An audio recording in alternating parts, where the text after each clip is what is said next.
Iran থেকে ক্ষেপণাস্ত্র ছোড়া হয়েছে বলে দাবি করেছে ইসরায়েলের সামরিক বাহিনী। এই ঘটনায় পুরো ইসরায়েল জুড়ে সাইরেন বেজে উঠেছে।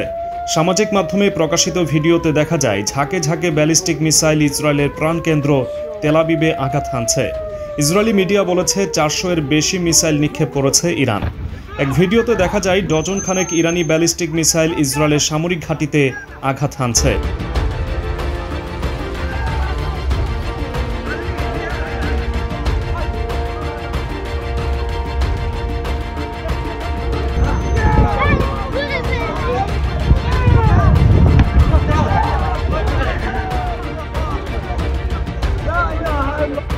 এ সময় ইসরায়েল ও আমেরিকা সহ পশ্চিমা কোনো আকাশ প্রতিরক্ষা ব্যবস্থাকে কাজ করতে দেখা যায়নি। বিশেষ করে ইসরায়েলের আলোচিত আয়রন ডোম ও অ্যারো এয়ার ডিফেন্সের কোনো কার্যক্রম চোখে পড়েনি।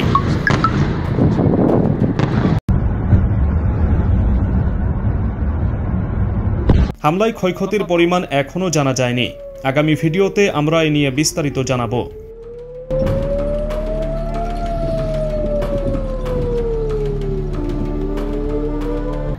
আইআরজিসি প্রতিক্রিয়া শুরু করার পরে একটি বিবৃতি প্রকাশ করে বলেছে, আমরা শহীদ হানিয়া, সায়েদ হাসান নাসরুল্লাহ এবং নীল ফরশিয়ানের হত্যার প্রতিক্রিয়া হিসেবে অধিকৃত অঞ্চলগুলির কেন্দ্রস্থলকে লক্ষ্যবস্তু করেছি।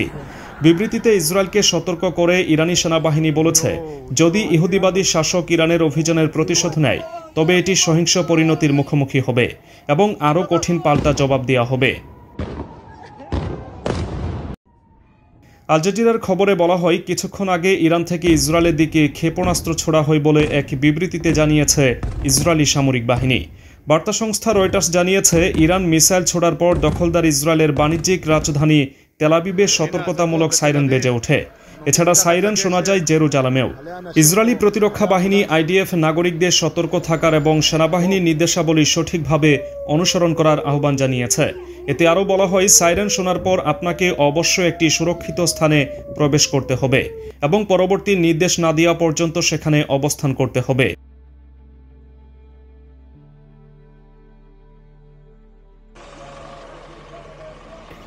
ইসরায়েলি প্রতিরক্ষা বাহিনী মাইক্রো ব্লগিং সাইট এক্সে দেওয়া এক পোস্টে জানিয়েছে, সব ইসরায়েলি বোমা আশ্রয় কেন্দ্রে অবস্থান নিয়েছেন। এর আগে মার্কিন প্রশাসনের একজন সিনিয়র কর্মকর্তা দাবি করেছেন, ইরান ইসরায়েলের উপর শীঘ্রই ব্যালিস্টিক ক্ষেপণাস্ত্র হামলা চালানোর প্রস্তুতি নিচ্ছে। নাম প্রকাশ না করার শর্তে এই মার্কিন কর্মকর্তা বলেছেন, যুক্তরাষ্ট্র সক্রিয়ভাবে ইসরায়েলের প্রতিরক্ষামূলক প্রস্তুতিকে সমর্থন করছে। ইরান ইসরায়েলের বিরুদ্ধে এমন পদক্ষেপ নিলে তার ফল ভালো হবে না বলেও দাবি করেছে ওই মার্কিন কর্মকর্তা। মঙ্গলবারের লেবাননে স্থলাভিযান শুরু করার আগে যুক্তরাষ্ট্রকে জানিয়েছিল ইসরায়েল। মার্কিন কর্মকর্তারা একথা জানিয়েছেন।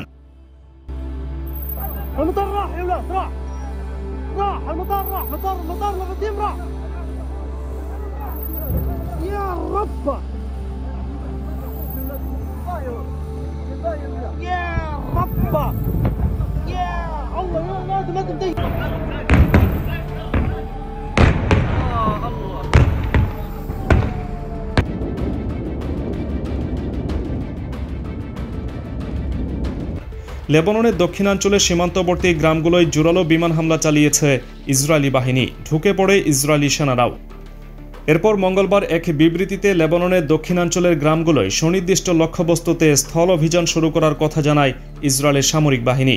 বিবৃতিতে বলা হয়, দক্ষিণ লেবাননের সীমান্ত সংলগ্ন গ্রামগুলোয় ইরান সমর্থিত সশস্ত্র গোষ্ঠী হিজবুল্লাহর লক্ষ্যবস্তুতে কয়েক ঘন্টা আগে বিমান হামলা চালানো হয়েছে। একই সঙ্গে সেখানে স্থলবাহিনী প্রবেশ করেছে। যদিও লেবাননের অভ্যন্তরে ইসরায়েলি বাহিনীর প্রবেশের ঘটনা অস্বীকার করেছে হিজবুল্লাহ।